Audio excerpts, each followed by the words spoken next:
सोयाबीनवरही प्रयोग केले, पण बाजारात मागणी नसल्यानं त्यांनी ते थांबवलं. अलीकडंच त्यांनी सूर्यफुलावर काम केलं. परदेशातून फाउंडेशन सीड मागवून इकडं सूर्यफुलांची संकरित जात निर्माण केली. या जातीला प्रचंड प्रतिसाद मिळाला, इतका की या नफ्यातून निमकर सीड्सनं निमकर कृषी संशोधन संस्थेच्या पशुसंवर्धन केंद्राच्या नव्या इमारतीला निधी उपलब्ध करून दिला. ही इमारत वडजल या फलटण जवळच्या गावात आहे.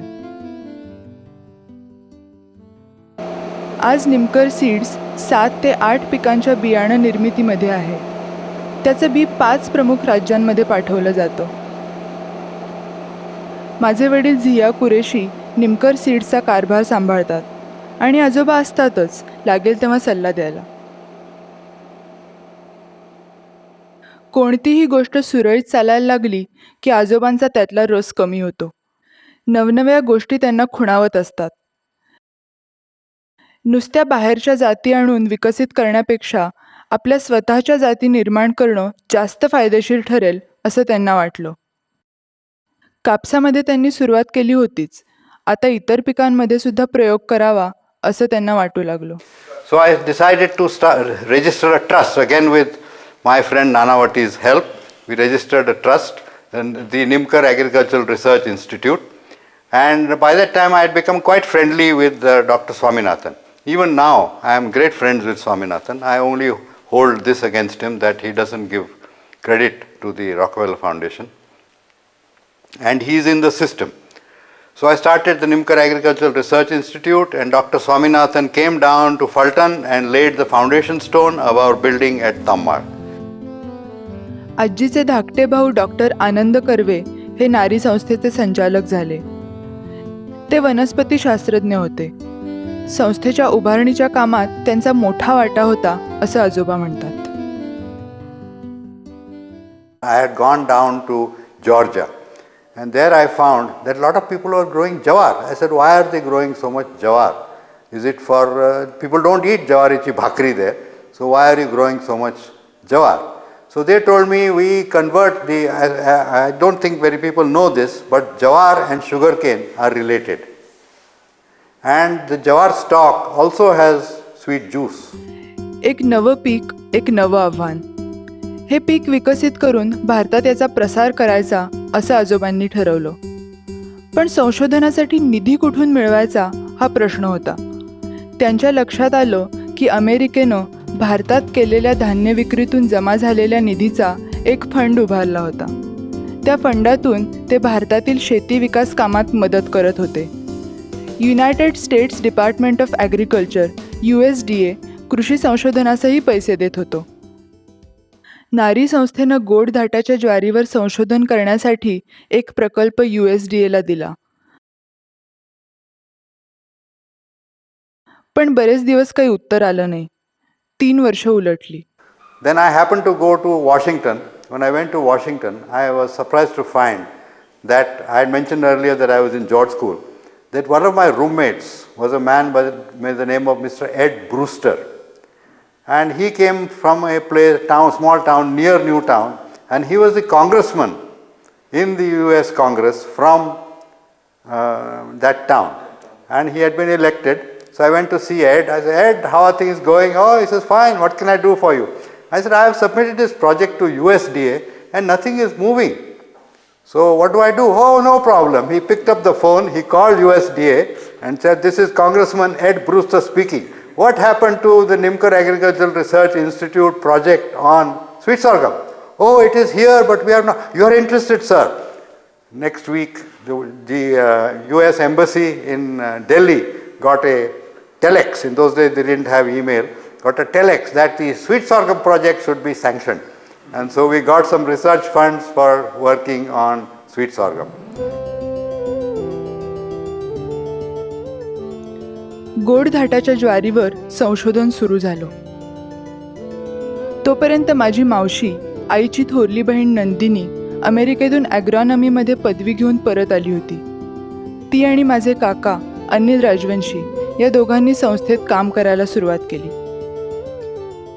So we made a sugar, a sweet sorghum crop that the grain is edible, the stalk is edible, the leaves are edible, and you get the juice.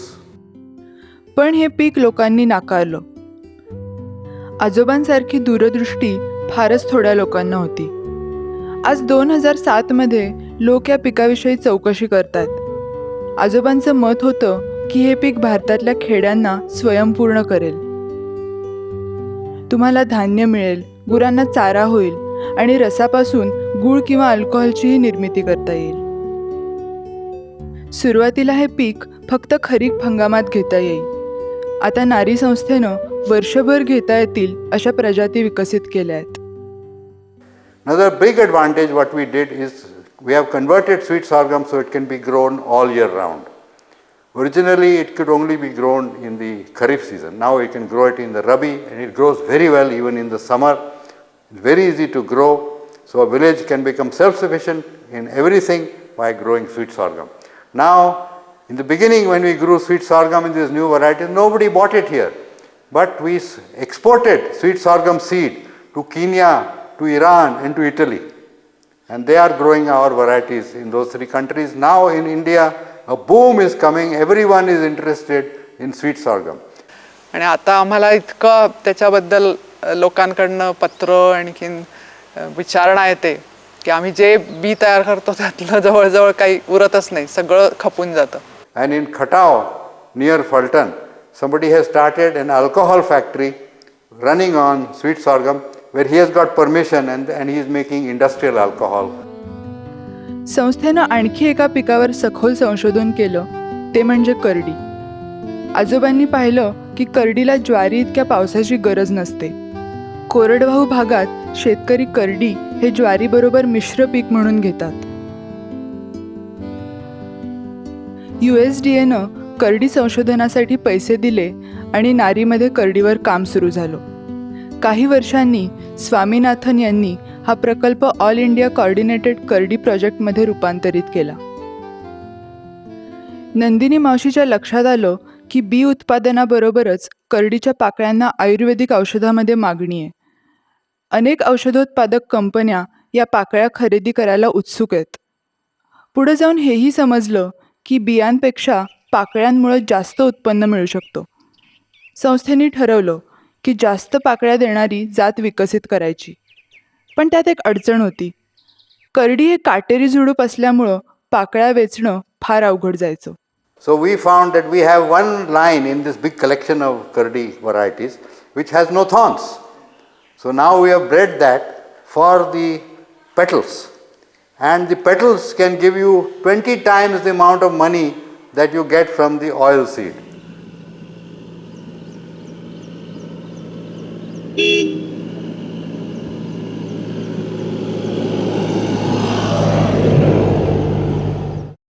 संशोधन आणि व्यवसायाबरोबरच लोकोपयोगी असं जे जे काही आहे ते आजोबांनी केलं. भाद्याची लिफ्ट इरिगेशन स्कीम ही त्यापैकीच एक. वीर धरण बांधून झाल्यावर शासनानं जाहीर केलं की ज्या ज्या गावांच्या जमिनी धरणाखाली गेल्या आहेत त्यांना धरणातून सिंचनासाठी पाण्याचा उपसा करता येईल. भादे गावातील श्री धायगुडे आणि श्री साळुंखे आजोबांकडं आले आणि भादे गावासाठी लिफ्ट इरिगेशन स्कीम तयार करण्यासाठी त्यांची मदत मागितली.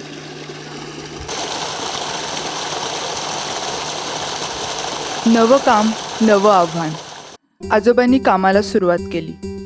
प्रथम सर्व्हे केला. मुंबईहून इंजिनियर्स बोलवून आराखडा तयार केला. बँकेकडून कर्ज मिळवून दिलं. त्याकरता स्वतः जामीनदार राहिले. Nira valley agricultural development company नावाची कंपनी सुरू केली. कर्जफेडीसाठी कंपनीला जमिनी द्यायला सांगितल्या. गावकऱ्यांनी जमिनी दिल्या. आजोबांनी त्या जमिनी कंपनीसाठी कसून कर्जफेड केली आणि त्यानंतर जमिनी पुन्हा ग्रामस्थांच्या हवाली केल्या. And for 3 lakhs of rupees, we brought 900 acres under irrigation at Bhade.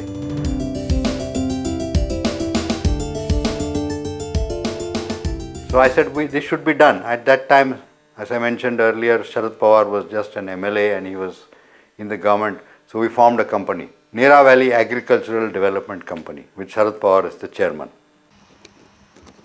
पण काही गावांचा स्वतः योजना करण्यामध्ये उत्साह नव्हता.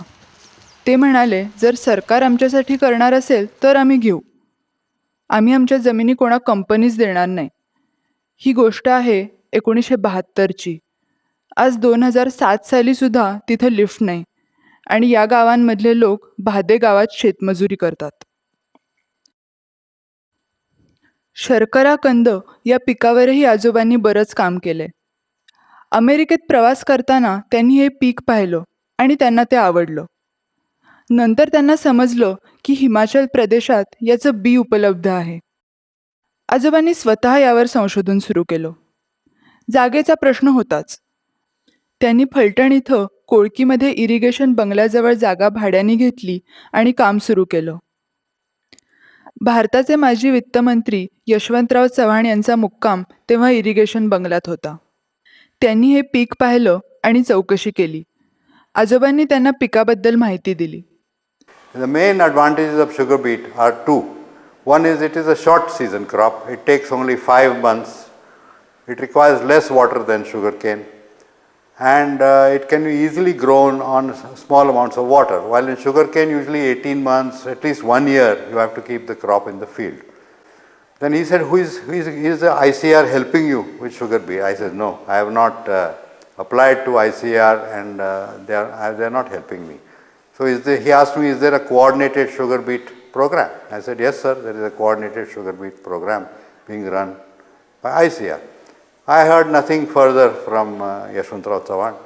But about 4 days later, some officers of ICR came down and said that you are now included in the All India Sugar Beet Coordination Project, and we will give you 1.5 lakhs per year to do research on sugar beet. आजोबांनी संशोधन सुरू केलं. 1970 ते 1980 या दशकात शर्करा कंदावर संपूर्ण संशोधन केलं गेलं. पण कुणीही हे पीक लावायला पुढं आलं नाही.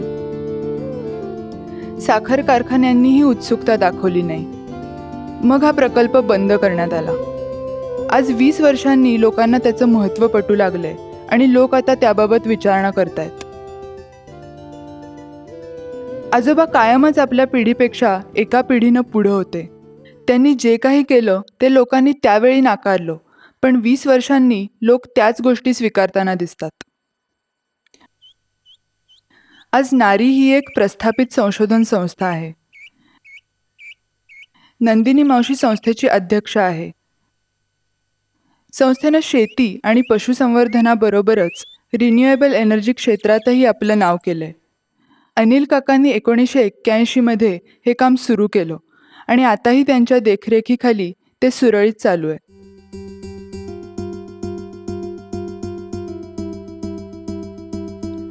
कालानुरूप सिंचनाखालील शेतीतील गोष्टी नियमित चालू झाल्या आणि नेहमीप्रमाणेच त्यातला रस कमी होऊन आजोबांना कोरडवाहू शेतीमध्ये रस निर्माण झाला.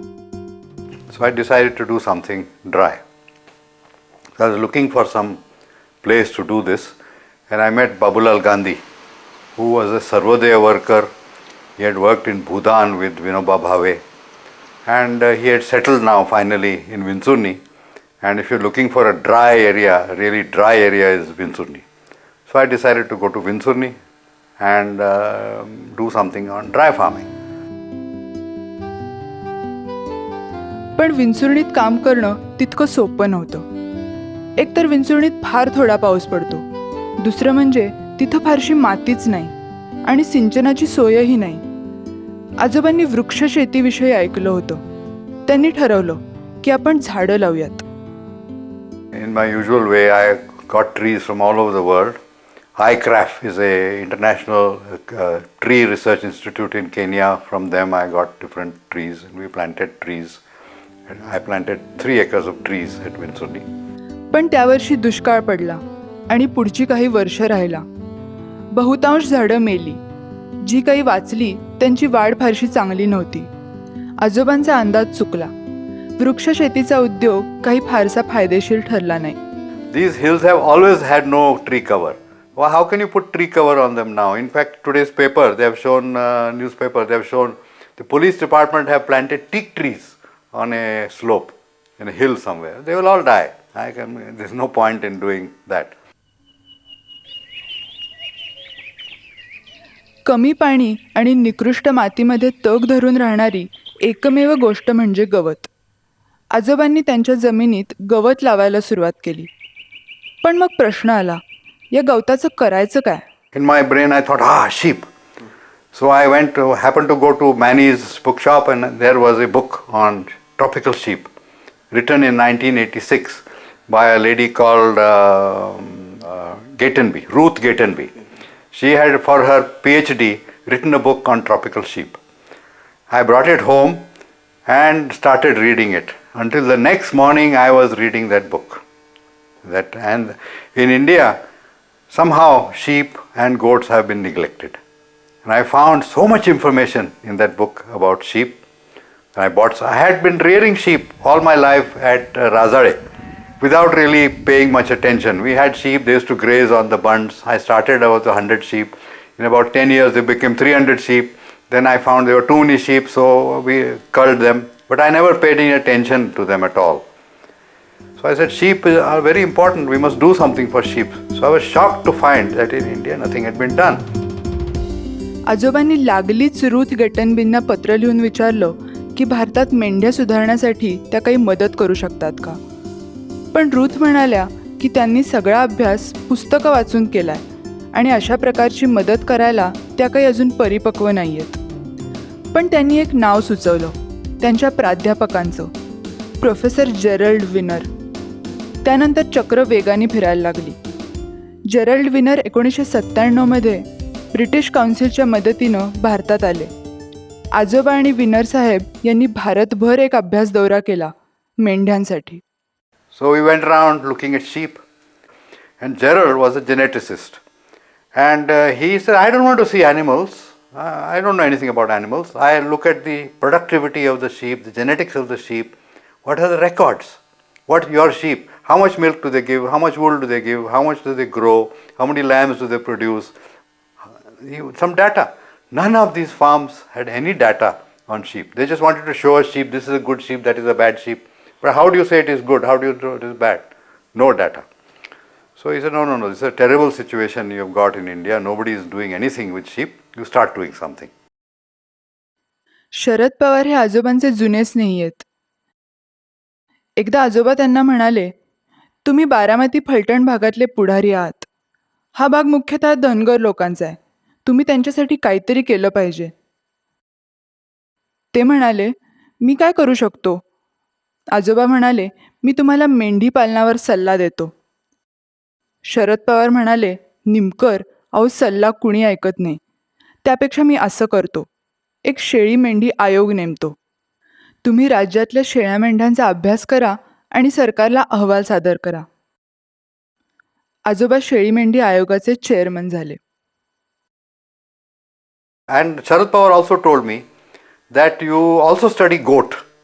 It should be sheep and goat. Somehow, Sheli Mendi, that is in Marathi, they are always put together. Even though a goat is entirely a different species than sheep, have different requirements. These are different animals.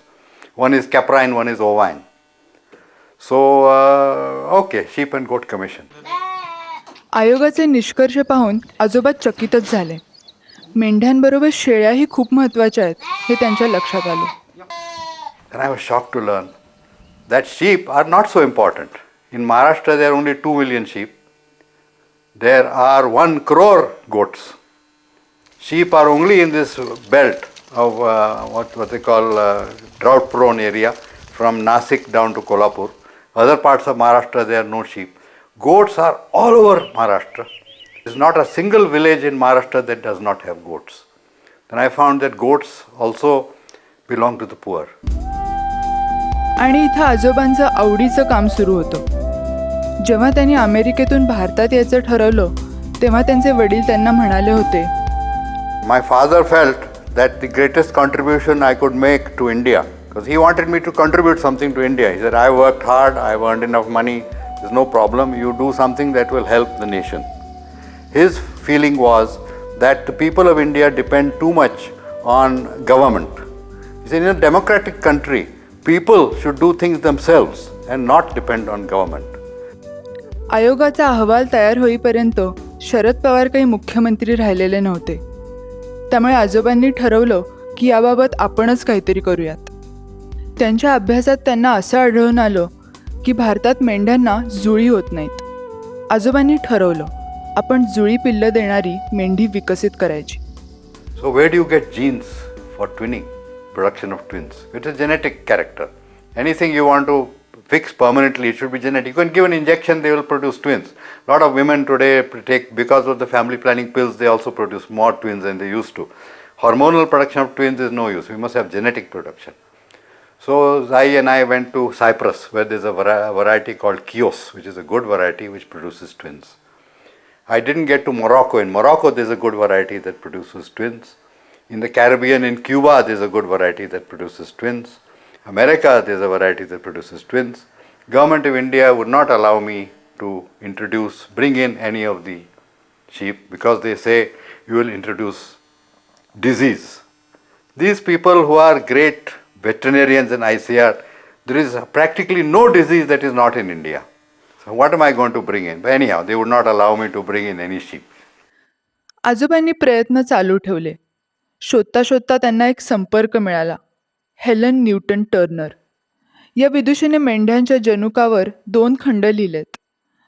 नेहमीच्या सवयीनुसार आजोबांनी टर्नरबाईंना पत्र लिहिलं आणि आश्चर्याची गोष्ट म्हणजे त्यांना लागलीच उत्तरही आलं. त्यात अनेक विस्मयकारक गोष्टी होत्या. So she said, well, the genes for twins came to Australia in 1774. They had records.